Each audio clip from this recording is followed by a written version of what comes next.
Wisconsin Institute for Law and Liberty's Dan Lennington. Dan, welcome to the program.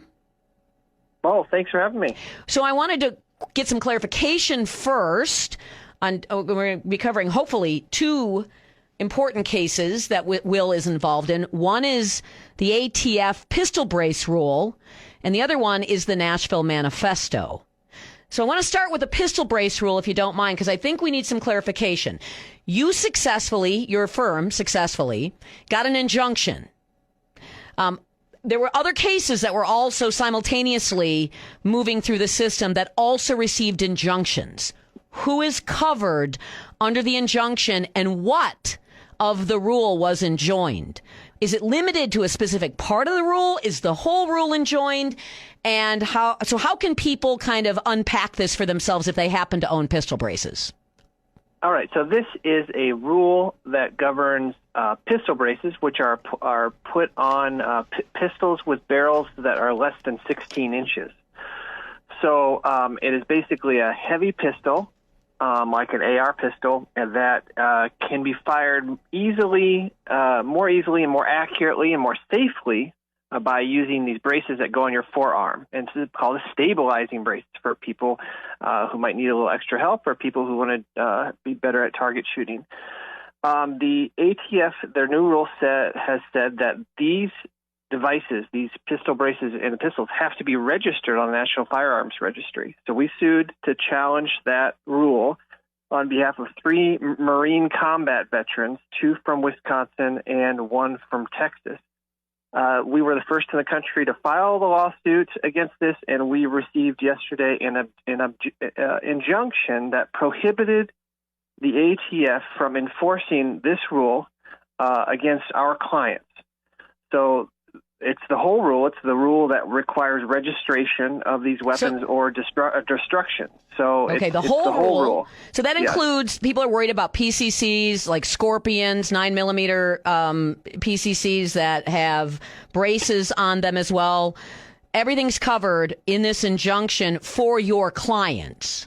For our clients. Then simultaneously, in other cases, in the same Northern District of Texas, the injunctions have been applied to members and their family members of these 3 organizations: the Firearms Policy Coalition, the Gun Owners of America, and the Second Amendment Foundation. So if you are a member of those groups, you and your family members are also covered by the injunction.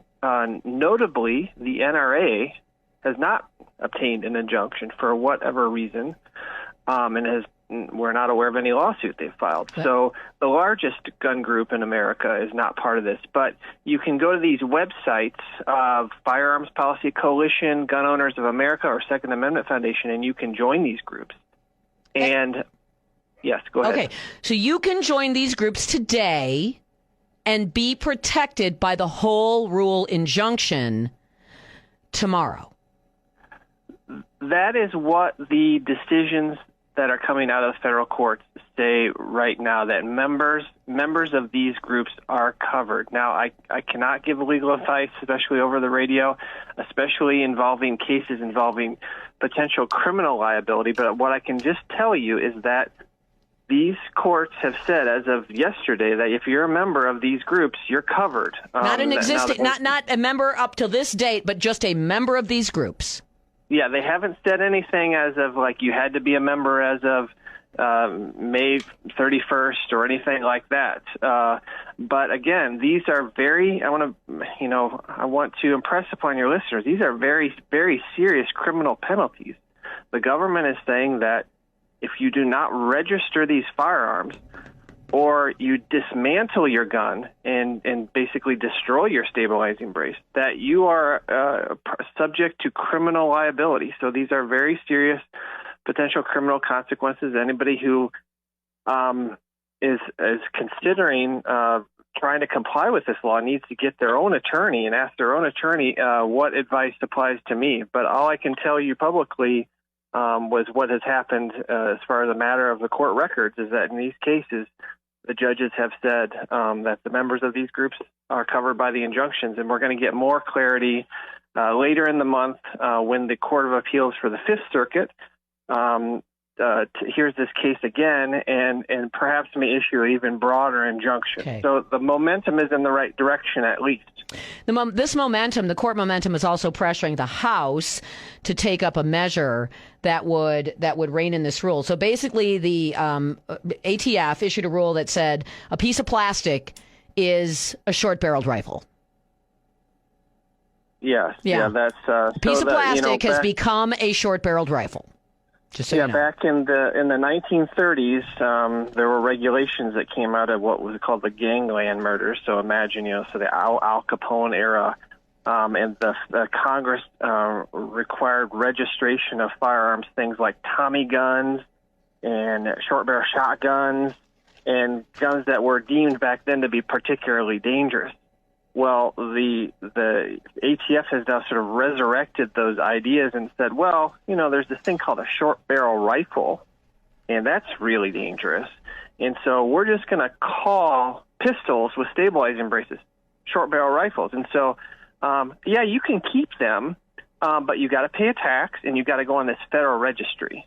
And that is really what the dream of the Democrats is to have a national gun registry, so that everyone who owns a firearm in America, we know your address, we know your name, we know the location of your weapon, and we can come get it. And by the way, to have that federally registered firearm, everyone, before you think, well, that's fine, I'll just do that. Please go look up what you are obligated to submit yourself to, if in fact you pay that tax, get that tax stamp for your federally registered firearm. Just be heads up before you think, I trust the government, I'm not going to do anything bad.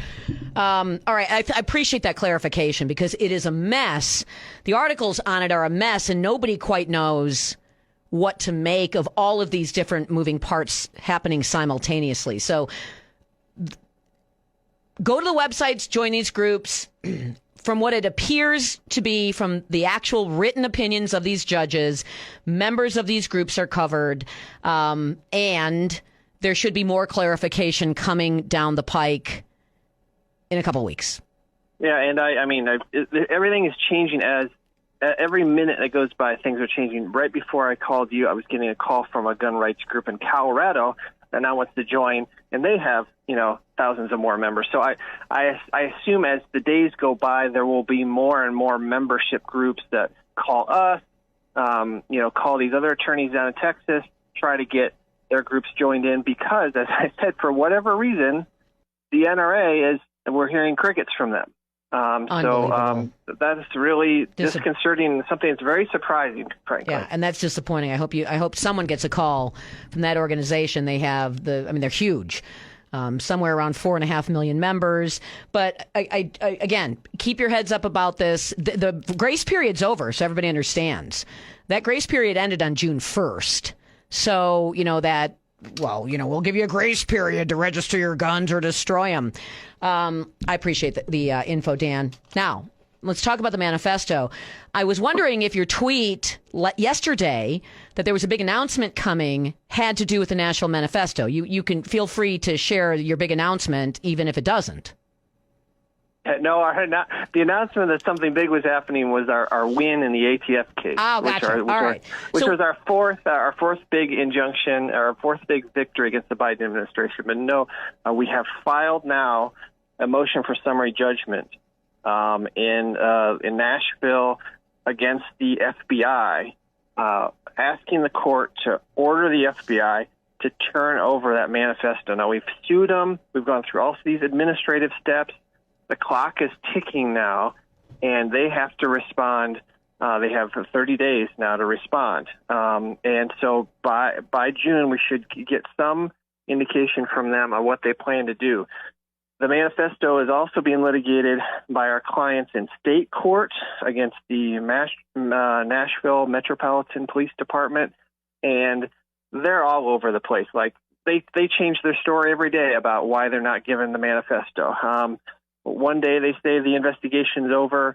The next day say that they're out interviewing suspects or witnesses to the crime and looking for additional killers. So they have got, there's a complete mess, but what appears to be going on is that there's information in that manifesto that the police doesn't want you to know, the FBI doesn't want you to know, and the school where this happened, they have now intervened to try to prevent the release of this information. So who knows what's in this manifesto, but the public has a right to know. Absolutely. So the school has intervened. This is interesting. And now you're left to speculate as to why. Why would the school intervene? Was there a lax security situation that they don't want exposed? The school originally was saying, well, we want to protect privacy. Okay. Well, I mean, we don't need the underage people's names. We don't need that. No, nobody's asking for that. But then they claim that there is just, information that should not be shared with the public, whatever is going on with the Nashville police. But Will is also now in state court in Tennessee as well, in addition to being in federal court against the FBI. Our clients are in state court with a different set of attorneys. Okay. We're in federal court. We're handling that. But the school is very interesting. People up here, we don't really know anything about this school, but it's one of the most wealthy people send their kids to Nashville to this school. These are very well-connected politically parents down there. There were allegations in the media about perhaps that this shooter may have been the victim of something going on at that school. And so you're left to speculate, what is in there that tarnishes the reputation of the school, that they don't want to get out there. And that's the whole point of Freedom of Information Act and Public Records Act, is that we shouldn't have to speculate. We shouldn't go run to conspiracy theories. We should just know what happened. And, there was a guy who drove his truck into the White House a few weeks ago. And guess what, Vicki? We know right away those writings are already released. What that guy, some right-wing radical, according to the FBI. They had no problem. Well, no actually, problem a lot of people think that was not information that was necessarily. I'll let the conspiracy theorists speculate about that. But you're right. We have information on every single public mass shooter. All of them, going back to Jared Loughner, going back to, whatever that guy was who shot up Virginia Tech, to the Pulse nightclub, all of them. We only have 2 so far we can't seem to get any information on. One is the Las Vegas Mandalay Bay homicides, and that's because the police claim there is no information. They've turned over the records. And the other is this. This makes no sense at this point, and the stories keep changing to the point where you can't trust what the government is telling you at this point. Dan Lennington, thanks. We covered a lot of territory here on the program today, and I appreciate it.